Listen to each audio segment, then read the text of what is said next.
start sharp, or do we wait a few minutes for people dropping into the stream, or how is the plan? Got that to ask.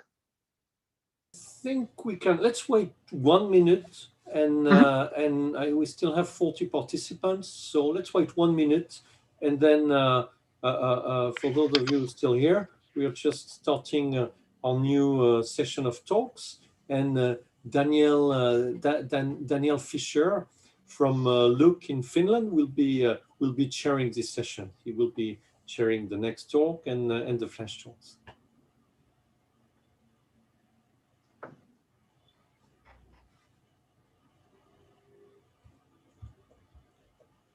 Yeah, so thanks a lot, Cedric. As you said, we can start sharp. And that is now the first talk of the morning session here at the workshop on Nextflow and nfcore. And it's my pleasure to introduce the next speaker, Harshil Patel. He's a bioinformatics officer at the Francis Crick Institute in the UK. And he's also an nfcore core member. And as such, he basically sets the standards of the project and also steers the evolution of the project and where the travel goes. Further, as José explained already in the morning, that there's a DSL2 transition from Nextflow, and Harshil is also very active in porting pipelines to the DSL2, and he just released a few days ago the 2.0 pipeline on the RNA-seq, the RNA-seq Nextflow pipeline. And today he presents us a set of featured nfcore pipelines relevant for the FANG community. And namely, I understood it is then chipset, RNA-seq, and Hi-C related pipelines. And with that, I would like to hand over the camera to you, Harshil, and the floor is yours. Thank you. Thank you for the introduction, and thank you for inviting me to talk.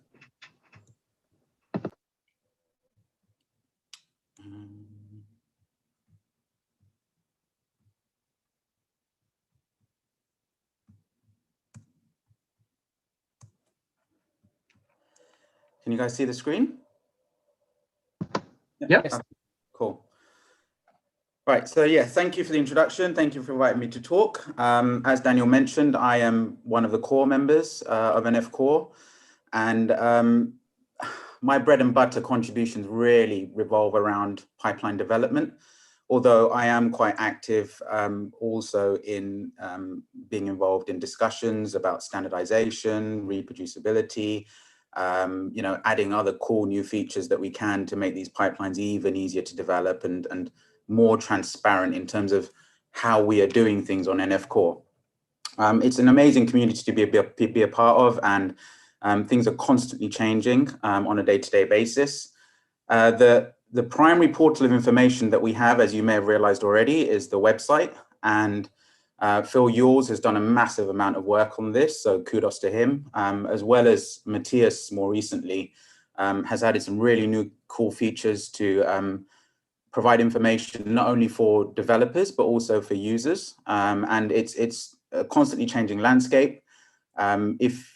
It's probably the best place for you to get information about the pipelines that we have, also information about other statistics that we have in the community, as well as, like I mentioned, usage and developer docs as well.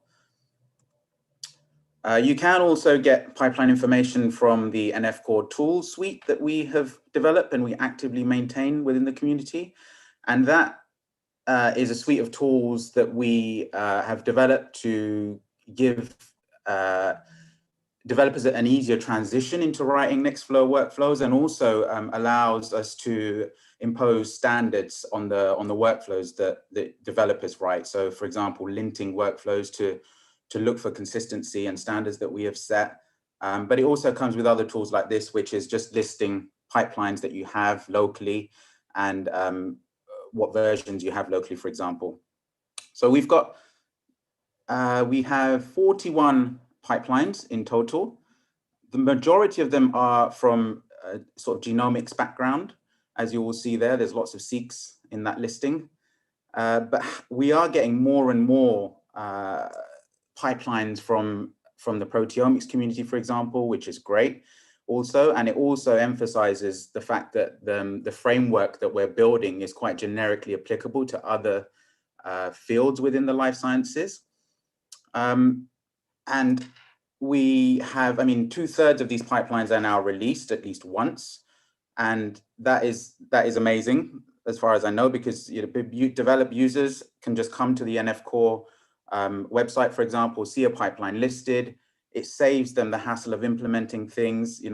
At the very least, it's very easy to run these pipelines, and that's exactly how we want them to be developed. And so they can just run an analysis very quickly to see what their data is showing them. Me personally, I sort of got involved in the project a couple of years ago. Phil visited the Crick at the time to visit the sequencing facility at the Crick, and yeah, the rest is basically history. I got interested in nfcore and what he was doing there, along with Alex and a few others at the time. So I got involved quite early in the evolution of nfcore, let's say. And so my first contribution there was writing the ataxic pipeline, which took me quite a while to figure out how the framework works, the pipeline template, updating that, contributing to that, and then eventually releasing the ataxic pipeline. And since then, I've got involved in now what is sort of 6 pipelines.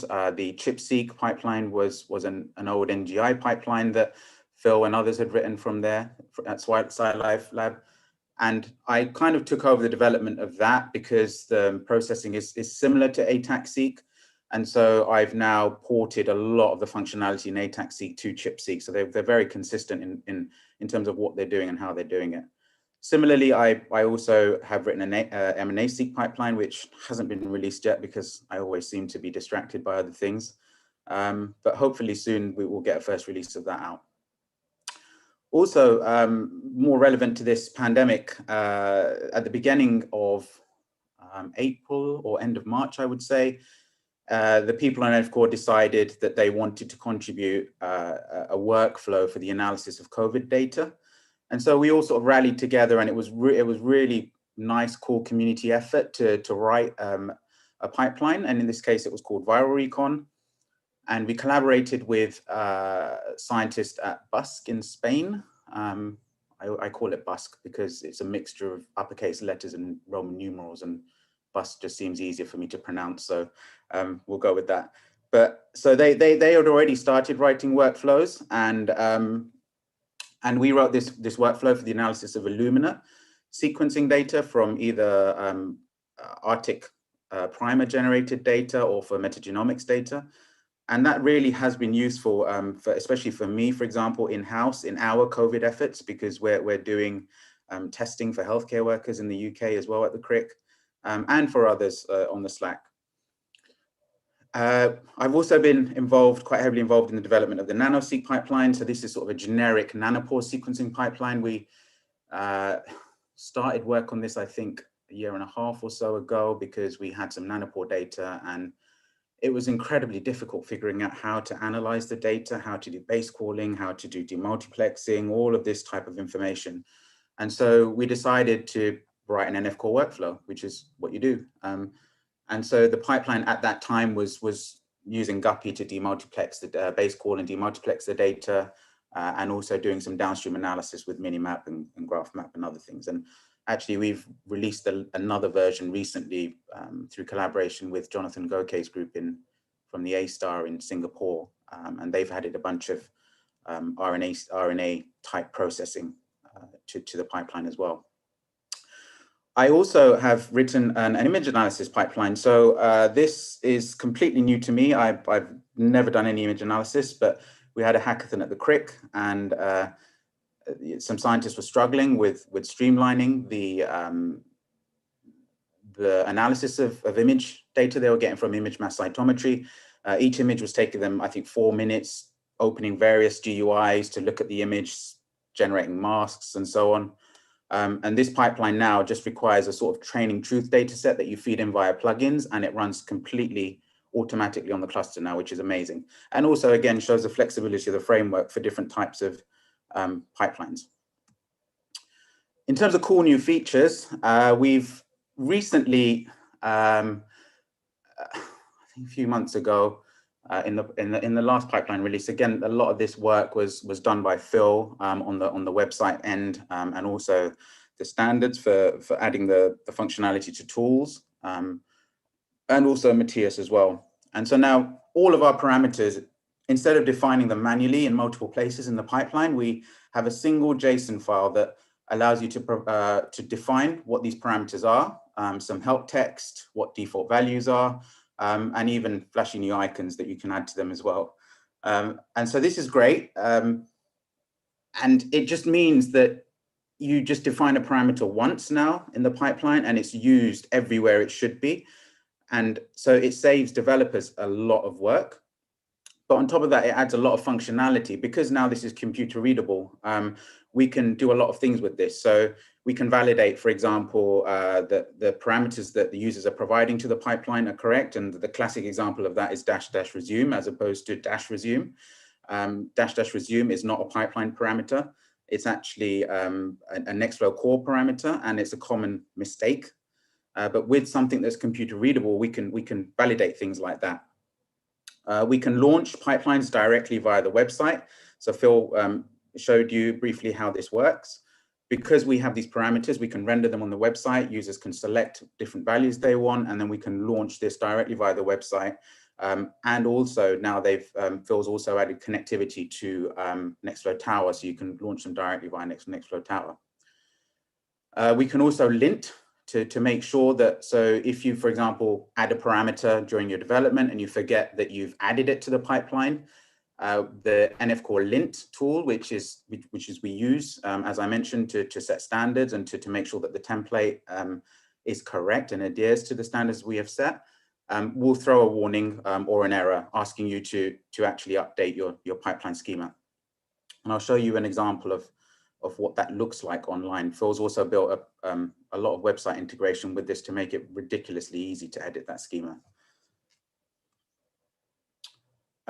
We've, for a while now, been talking about adding automated CI tests for full-size data. So typically what we do with nfcore pipelines is every pipeline has to have a minimal test data set. And this is great because it allows you to do continuous integration tests. Whenever a user or developer submits a pull request to change the functionality of the pipeline, you can test whether the pipeline still runs and it's not broken. And so we've been doing this for a very long time already with minimal test data, and this is hosted on GitHub, but obviously they have limits in terms of the size of the files that you can host. And so for a while now, we've been thinking it would be amazing to actually be able to benchmark these pipelines also on the cloud on full-size data. So this is data, for example, from the encode or from Bovreg or from wherever else that you can use to not only benchmark the default resource settings that you've set in the pipeline to make sure it works on big data. It can be benchmarked against truth data that is available in the bioinformatics community. So like the Dream Challenge data, for example. You can benchmark the data between releases. Because this data will now also be persistently available on the website, it means that you can release a pipeline 2 months ago or 3 months ago, release it again in 6 months, and that data the results from that will still be there on the website for you to then compare between releases and see what's changed based on what you have changed in the pipeline. It also provides a persistent location for you to point users to for what the actual output of the pipeline will look like. And it's actually very easy to use Tower with AWS integration now. So we've had to, whilst we've been developing this, we've had to use Tower as a launching tool because it just makes it ridiculously easier to just submit these full-size tests via Nextflow Tower. And I have to say that the Nextflow Tower integration now with AWS is amazing. And Paolo, Evan, whoever else at Secure have done a great job at making it ridiculously easy to use AWS with Nextflow pipelines. So this would be an example. This is just, given the simplicity of nfcore pipelines, this is just a single config file that I would need to run a full-size test data set. And for me, that still surprises me every day, because all you need to give it is an input sample sheet of all of your samples. In this case, I believe we're using ENCODE data for a transcription factor and a histone mark. And all of that information regarding the samples is encoded in the sample sheet. And the only other thing you really need to give it is a genome key. And the pipeline can with sensible defaults, can go away and run a full-size test data set on that with just 2 parameters. So the genomes, you may be wondering, where are they coming from? Why can't I just provide a key like I did there, HG19? So we have been using AWS iGenomes. Again, this is something that Phil set up quite a while back now for standard genomes. And it's essentially a mirror of Illumina iGenomes, which are standardized genomes available in a standardized format with standardized naming, which is great.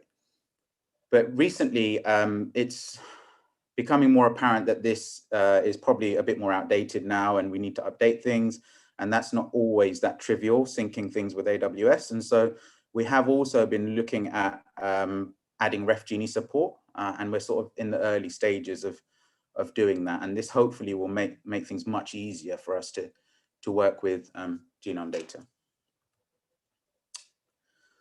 One of the biggest things that's happened recently, as Daniel mentioned in the introduction, is the fact that Paolo decided to stabilize the usage of DSL2. And so that meant us in the nfcore community started pointing fingers at each other as to who's actually going to stand up and start implementing all of these new features and setting standards for everyone, because it's something that we've kind of picked up at various points during the past year or so.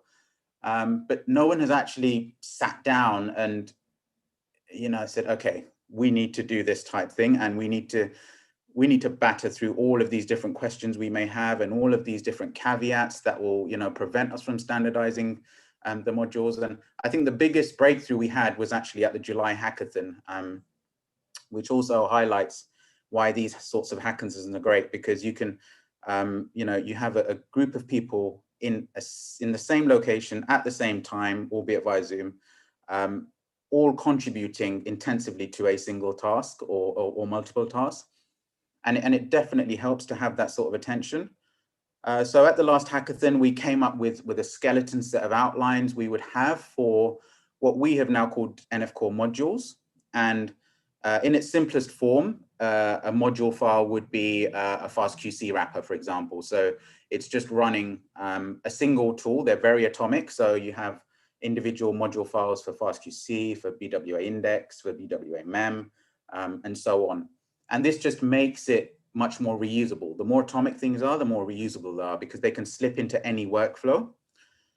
And with numerous discussions we've had over the past year or two, again, we were figuring out how we would install and use these modules within nfcore pipelines. And the thought of using Conda was tossed around, as well as npm, Git submodules, and so on.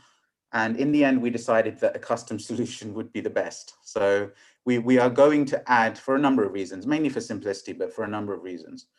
So we're going to add a suite of tools to the existing nfcore tools to be able to list modules, for example. There's a command there to just list the available modules on the repo, and that just functions via sending requests to the GitHub API to see what's there, and then it sends a request back. A single command to install a given module that you want, so you just install it like that. And then all you have to do is in your main workflow script is just include that process and sort of stitch it in within the context of the workflow that you're developing. So it's very simple, and we are still working on it. There are a number of tools that we still need to add to that, to update, to check, to lint, and to do all of that. So this is still quite primitive, but the primary functionality works. And also, I'm not showing here again, just for time purposes, but the syntax of the actual module file itself has been through a number of iterations over the past couple of months. It's changed a lot. And I think we finally sort of decided on something. And the thing that convinced me that we had something that was relatively good was the fact that I was on a call with Paolo last week, I believe. And he said it was the best possible implementation given the current functionality available in Nextflow. So we must be doing something right. In terms of pipelines themselves, the RNA-seq pipeline is probably one of our most used pipelines. It's one of our most contributed to pipelines, and that's for obvious reasons, because a lot of people look at expression data. And so the pipeline, as you can see in the version history, there's at eight releases over the past couple of years. In each year, on average, there's been sort of 3 or 4 releases, but since the last release a year ago, which was 1.4.2, we haven't had a release in 2020. And that was for a number of reasons. The pipeline became more complex. A lot of people were contributing to the pipeline, and that's amazing, and it's exactly what we encourage. But we needed to basically bring all of these different things together and then do a release. And Alex Peltzer, who was the gatekeeper for this pipeline for a number of years, this originally came from, again, the NGI SciLife Lab, but Alex was sort of the gatekeeper of the pipeline, and he transitioned into a new job. And so it's understandable that he couldn't take care of the pipeline as much. He was still reviewing and very active in the community, but he couldn't actually push it over the edge for the release. And this highlights, developing these pipelines in a community setting, because someone else can pick the baton up and actually, refine these things, because it's all completely open source and available for other people to edit and change. So yeah, quite amazingly, 24,000 clones in the last year. That's massive. So I decided to put my hand up, and the most obvious thing to do there was, given the fact that the pipeline needed quite a lot of work, there were various routes through the pipeline to use either STAR or HiSat or Salmon, and now recently added through RSEM as well. It made sense for us to use the RNA-seq pipeline as a proof of principle to implement DSL2, because we have all of these redundancies in terms of the way things can be used, but we also have a lot of branching in the way that processes can go through the workflow. And so I literally spent the past 3 months side by side developing the standards that we're using for nfcore modules, as well as installing and using those standards within the RNA-seq pipeline. And that's basically how this has now sort of come to becoming relatively mature as well. And this has been input from a number of people in the nfcore community, and it's just amazing how things work. So now each process uses one container. We are exclusively using biocontainers. We're not hosting, this pipeline in particular does not host or build its own Docker containers. We're just pulling publicly available biocontainers. And for those of you that don't know what a biocontainer is, if you, for example, have a Conda, a tool on Conda like BWA or FastQC, what that community and the biocontainers community has decided to do now is to actually have Docker containers, atomic Docker containers for each of those tools available on biocontainers. And not only that, they also are producing exactly the same singularity image as well. So now with Nextflow, recently added via a request that we asked for Paolo for, you can even download directly singularity images via HTTPS. So you don't have to do any Docker to Singularity conversion if you're using Singularity.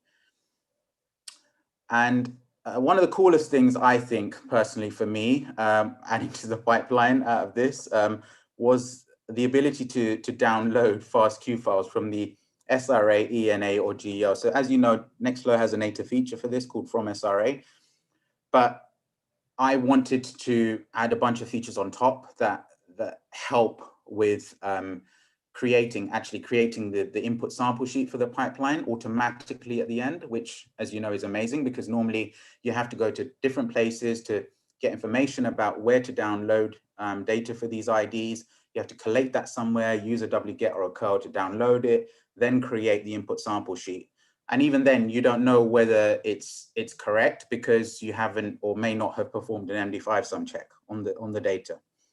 And so this actually started with Jose whilst we were developing the viral recon pipeline. So I wanted to add this sort of functionality to the pipeline, because for COVID type analysis, if there's public data available, it just means that, you know, people can put a bunch of IDs into a file and then they can download the FASTQ files. But I have since completely rewritten that for DSL2 for this pipeline. And now what the pipeline is able to do directly via just a list of IDs is download the FASTQ files via, so initially it downloads the metadata, then it downloads the FASTQ files, performs an MD5 sum check within the workflow, and then auto creates a sample sheet for the pipeline. I intentionally don't run this step with directly plugging into the main workflow because public databases don't hold information like replicate information or group information or sample label information correctly. And so the best thing I think for now is just to generate an input sample sheet, and then in the next iteration, the user can then just edit that sample sheet, change names, labels and stuff, and then just run the main workflow.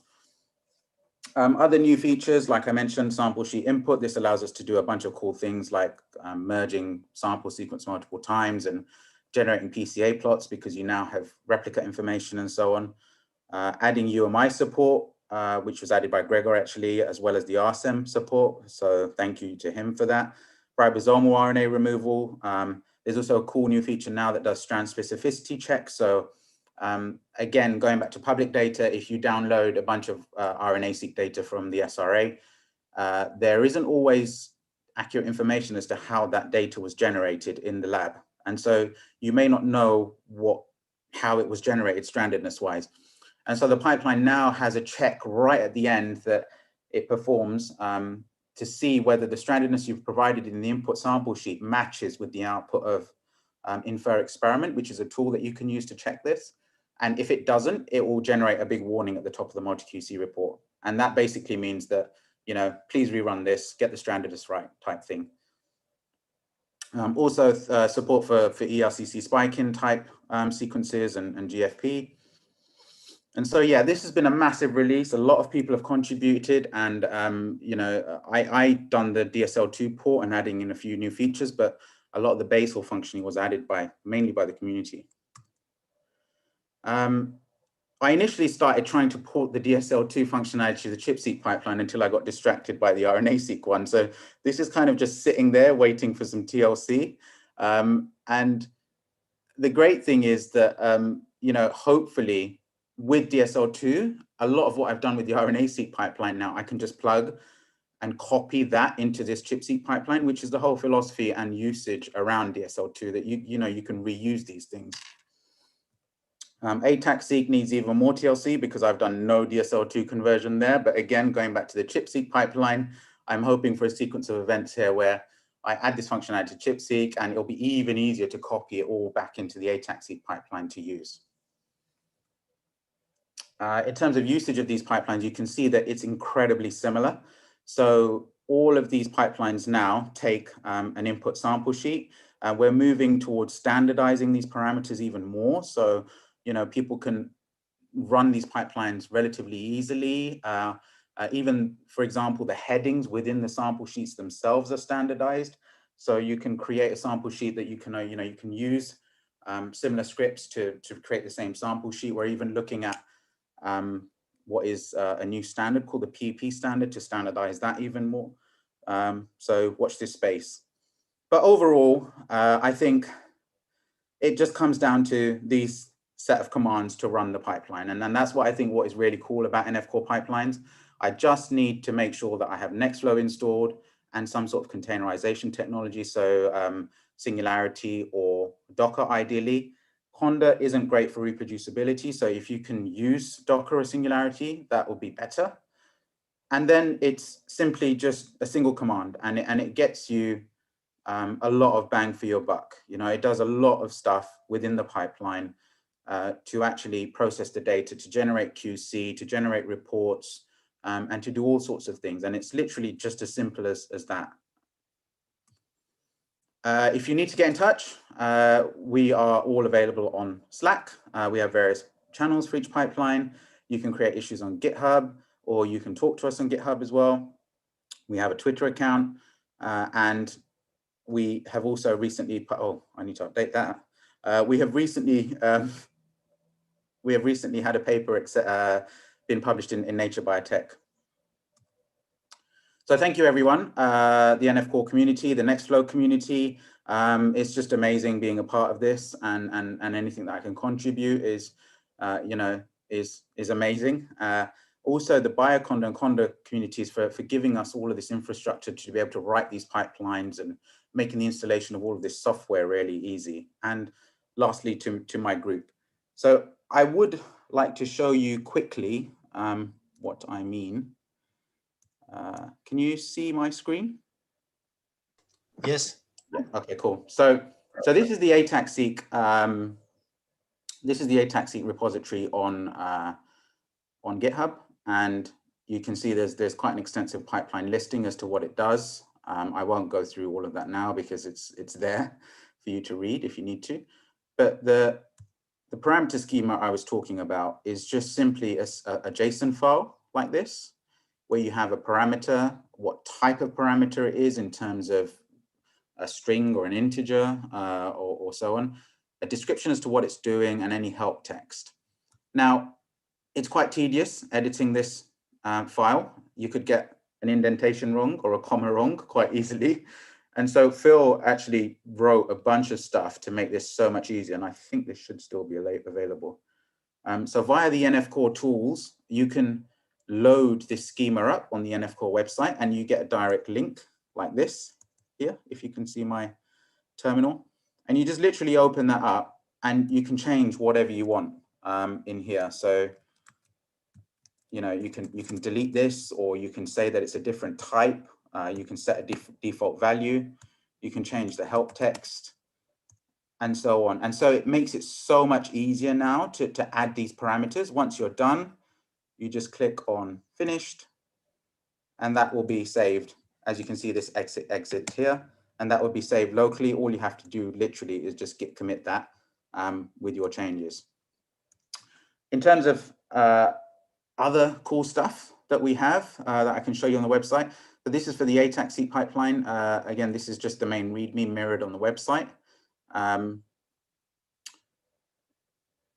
These are the parameter documentation. Now this, like I mentioned, is now completely generated via the schema that I showed you. So all of the parameters are also rendered on the website for extensive help and so on.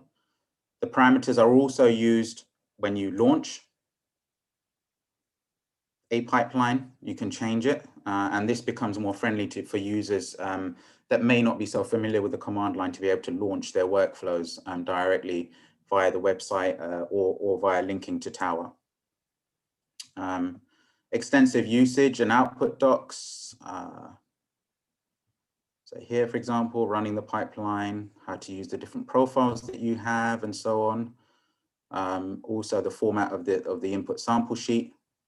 So in this case, for the Ataxi pipeline, you just need a group column along with replicates and fast queues. And this allows us to do pretty much what we need to do within most genomic workflows, like concatenating fast queue files sequenced from the same sample multiple times, or even generating you know, more intricate analysis like differential analysis using the replicate information. We also are very insistent on extensive output documentation. So you can see here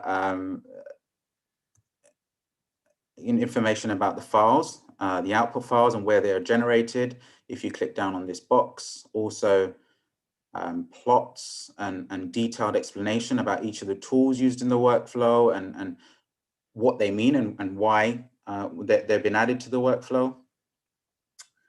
And this is the final thing I wanted to show you, are the AWS full-size tests that are now mirrored on the website. So this data is actually sitting on an S3 bucket on AWS. Amazon gave us a bunch of money to spend on optimizing this and using this for our full-size test data set. And so Matthias mainly has done a lot of work on rendering this on the website.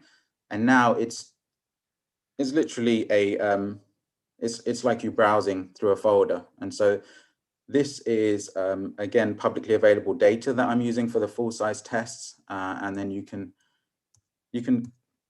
explore it however you want. If you want to look at the multi-QC report,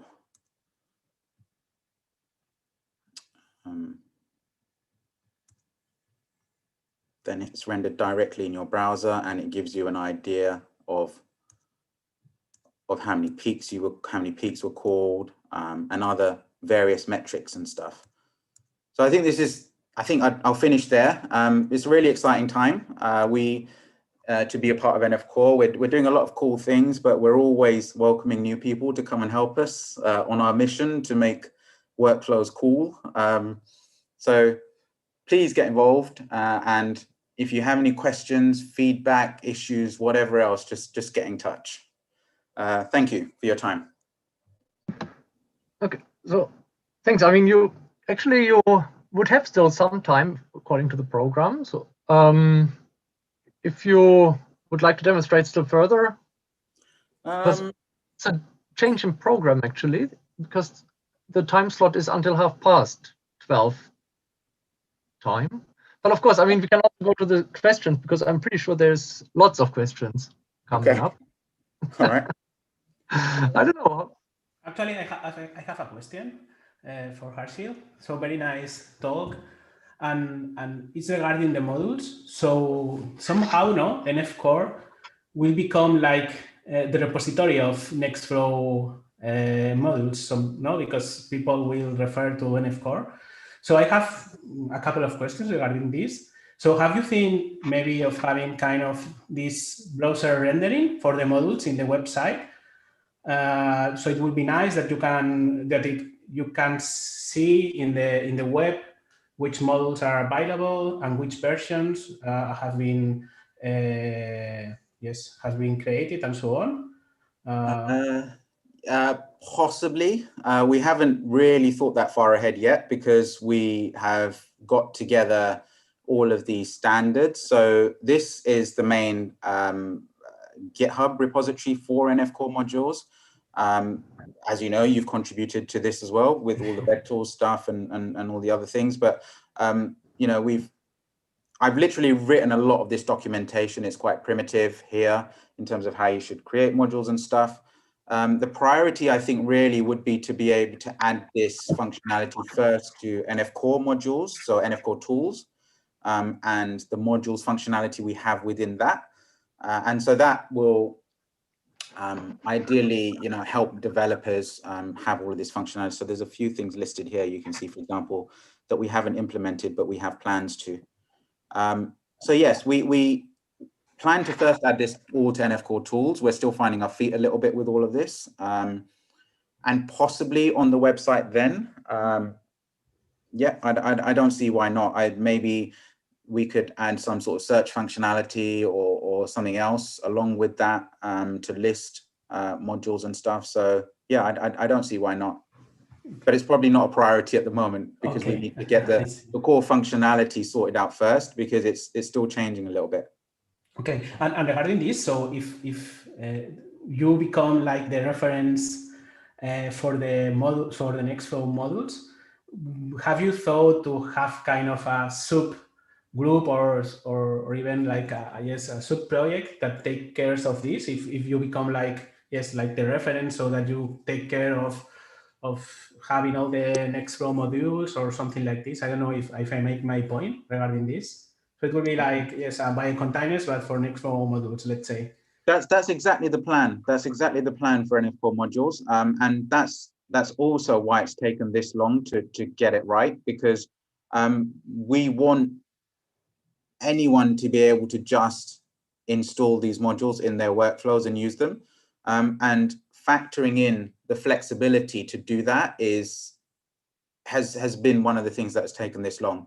So this is a typical module file, for example. This is FastQC. And so now this adheres to kind of the standards that we've set. And it's all self-contained. So all of the containers and the conda packages are fully defined within the process itself. So you can install this, it's standalone. This means that you can literally include this module as a developer, and you don't have to do any other implementation, right? It's also, we've added this options parameter here, which allows you to overwrite certain things to customize the way you save files, which at the moment needs a bit of work, I think, on the Nextflow end to make it a bit more flexible for DSL2. But we found a workaround for that in order for it to work relatively robustly and flexibly.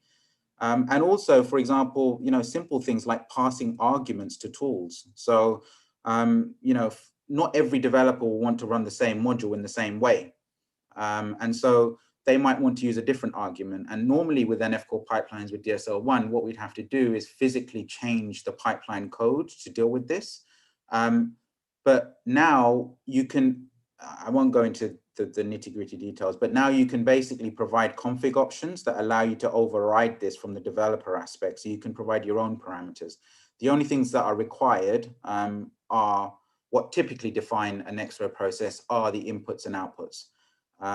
Everything else is hopefully flexible enough for other people to use it, and that should, in theory, set relatively good standards for the entire Nextflow community to be able to use this, I think. Thanks a lot. So, hi. So, Andrea? yeah, yes. Just a moment. Sylvain had sorry. already the Sorry. hand raised. Good. Andrea? Yes.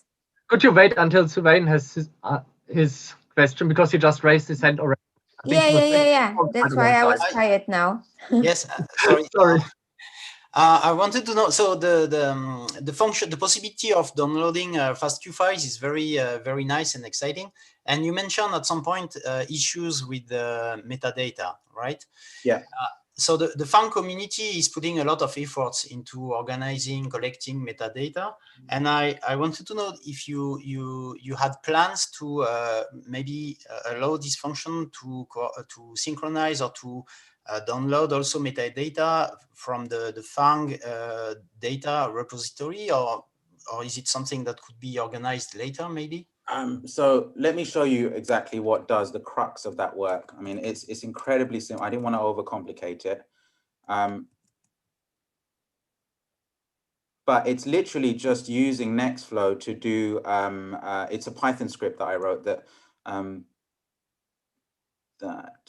where is it? Yeah. So it's a Python script that takes some IDs and some arguments. And then what it does is, another thing I didn't mention about this is that with data on the SRA and ENA, you have different levels of data ID, right? So you have project level information, you have experiment level information, you have run level information. Run level is the very lowest layer of that. And you can have multiple runs associated with the same experiment. So it's a bit, depends on what your definition of an experiment. For me, an experiment is multiple samples, but the way the SRA have defined it is that an SRA, an experiment is one sample that could possibly be sequenced multiple times, right? So it has multiple runs.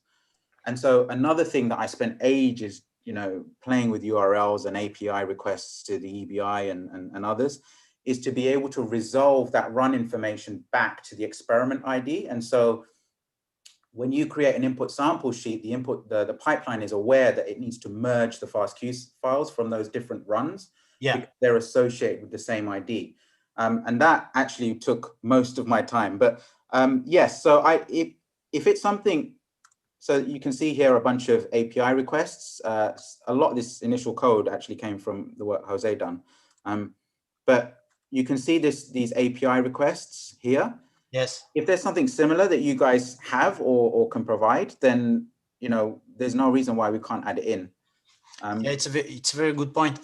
It's a very interesting, tricky point. This question about how to merge the FASTQ files, because from our experience, what we noticed is that the key element is the library ID. When there's a sequencing library, yeah. Then whenever there are different runs, yeah, you want to merge at some point. So maybe at the beginning from the FASTQ files, or maybe after some steps of the analysis process at the BAM file level or later. Exactly. So this is a critical point, yes. Exactly. So yeah. So I wanted whatever I wrote in the end to be flexible enough to deal with that, because when you go to different places to get this information, and then you manually have to concatenate them or make the workflow aware that they're from the same sample. And now you don't even have to worry about that. Everything is organized as it should be. It's still experimental, this, by the way, but hopefully it should work. Does the Ataxi pipeline now can merge the results at some point, or does it have to be done beforehand? No. The Ataxi pipeline has been able to do this from the very beginning since I wrote it. So the Ataxi pipeline can,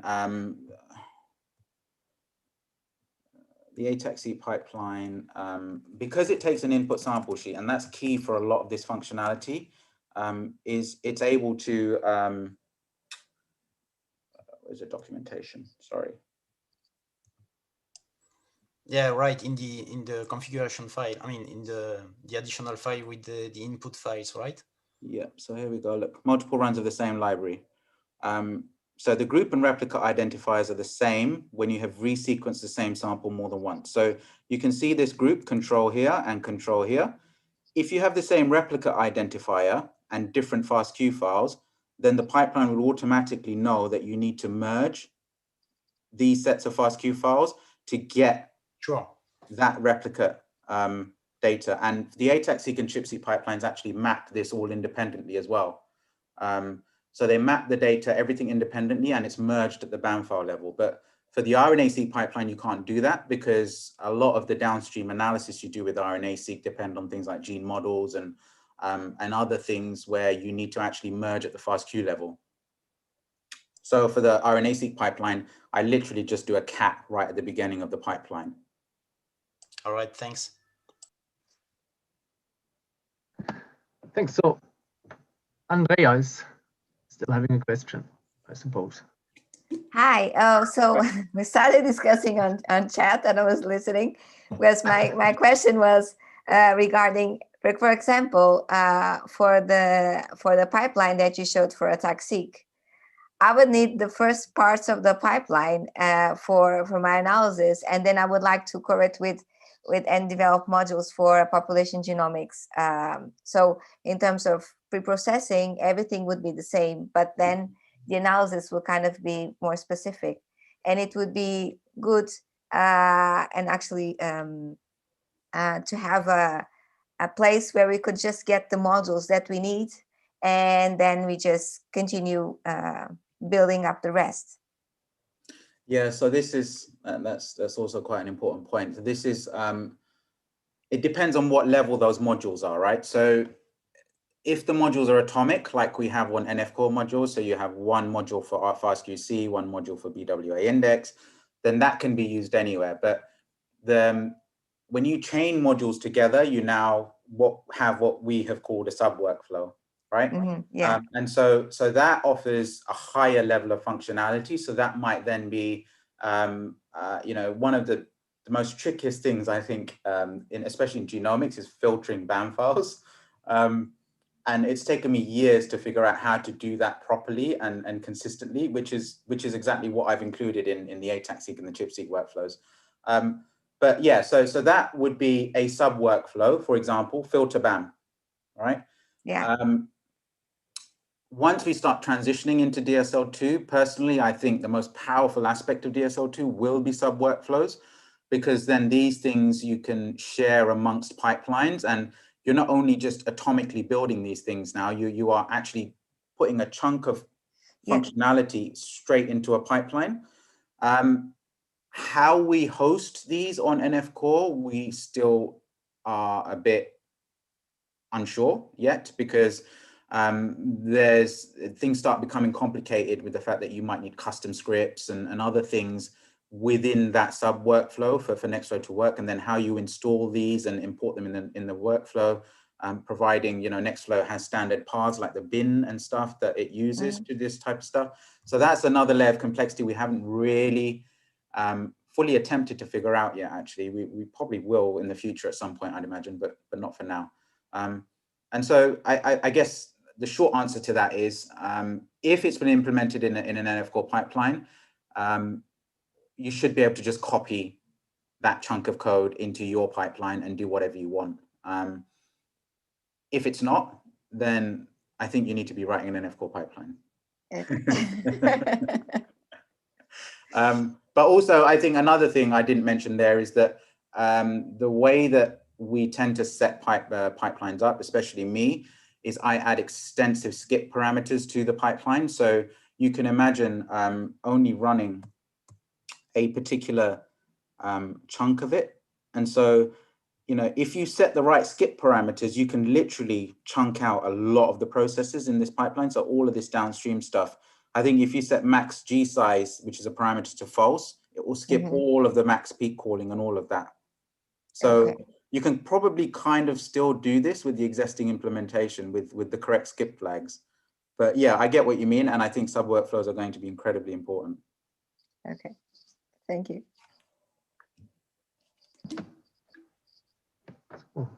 Are there any other questions? So we would still have some time. At least I don't see any raised hands, so we'll just drop a line into the chat box if you have still a question to Harshil. Because what I wondered, still, maybe people might think of that is still what I was having on my mind is there any way at the one point in the pipeline also to give the feedback back into the cloud? Like at the moment you download public data sets, but it would be actually really nice once your analysis is ready to get all your results auto pushed into a public database and to report your results that other people can really easily download from that repository and redo the analysis. Is there any plans like that?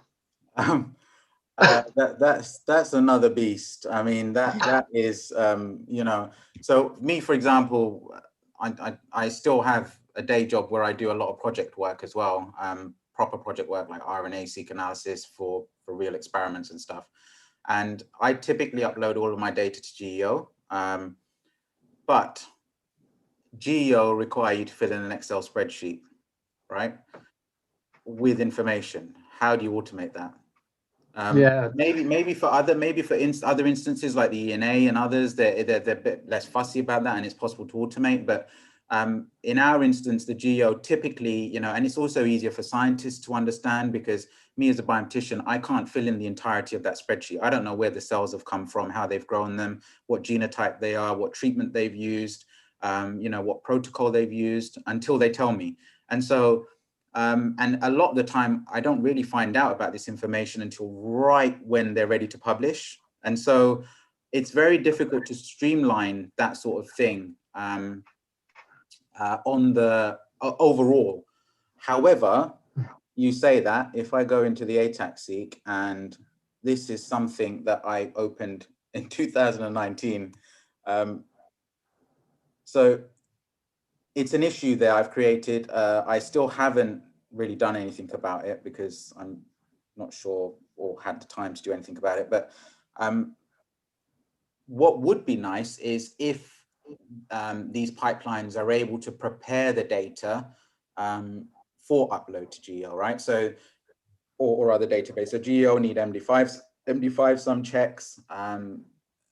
What's great about the pipelines, because you can give it a sample sheet input now, you can name the samples however you want. So if you give them the correct labels, you can use exactly those labels in the way the samples are named to upload all the process data to these databases as well, right? So if you need bigwig files and you've got a wild type and you call it wild type and it's relevant for that experiment, you don't have to change anything.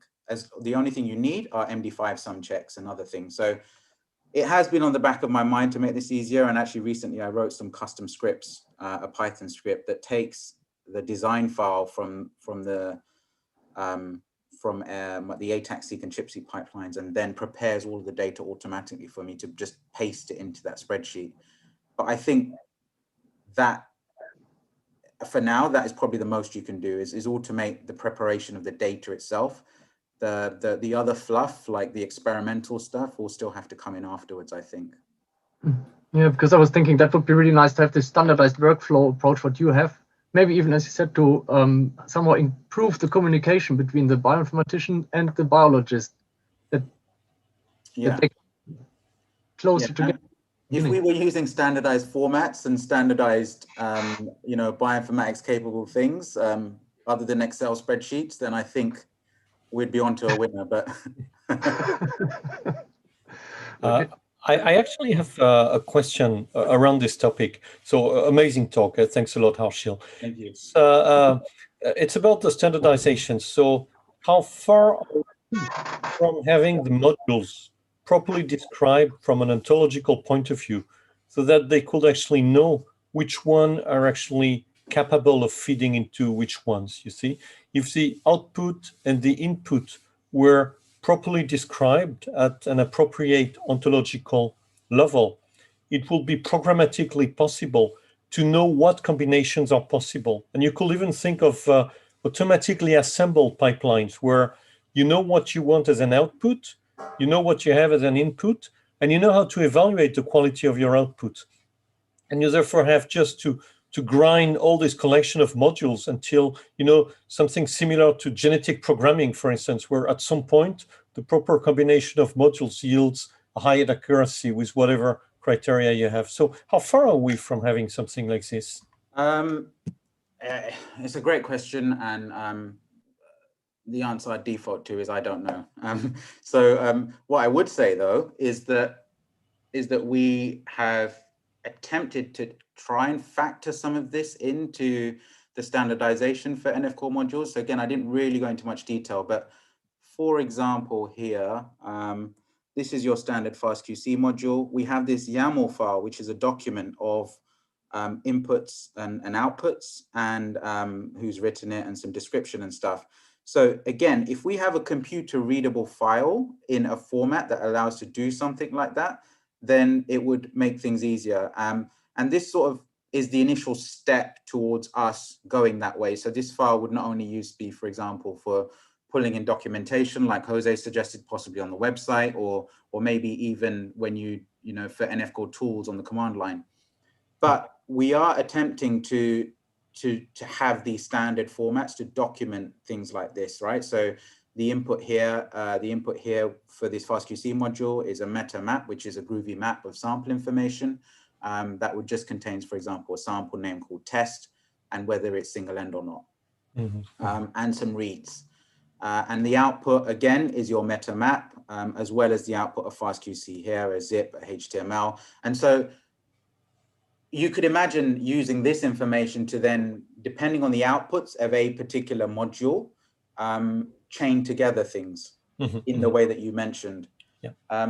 So we're trying to think about these things to hopefully eventually have something like that. But yeah, I think we're still quite far off that. Yeah.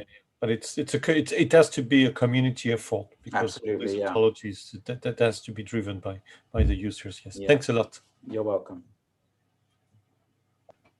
I want also to add a comment regarding Daniel's question.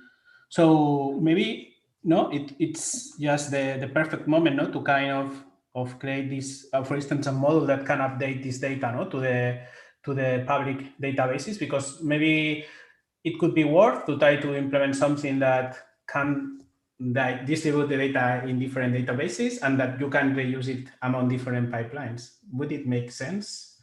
Okay, so now uploading data is a completely different issue, right? So I've actually uploaded 2 data sets to GEO this week. And the way that GEO have gone now, and now this is just me talking about GEO, not GEO. I don't really know the standards and stuff for the other ones like the ENA and SRA. As far as I know, you can't upload experiment level information like raw process data all in one place with those other ones, whereas you can with GEO, and it just takes care of everything for you. But the way that GEO have gone now is if you want to upload the data via FTP, then what they do is they create a personalized upload space that you need to click through on a website to get that information, right? If you don't have that information, then you can't upload to GEO. And the fact that you need to click through a bunch of very convoluted links on a website to get that information means that you can't automate it. I see. So for example, I'll show you an example, if I can find it. If you can see my terminal, who did I do this for?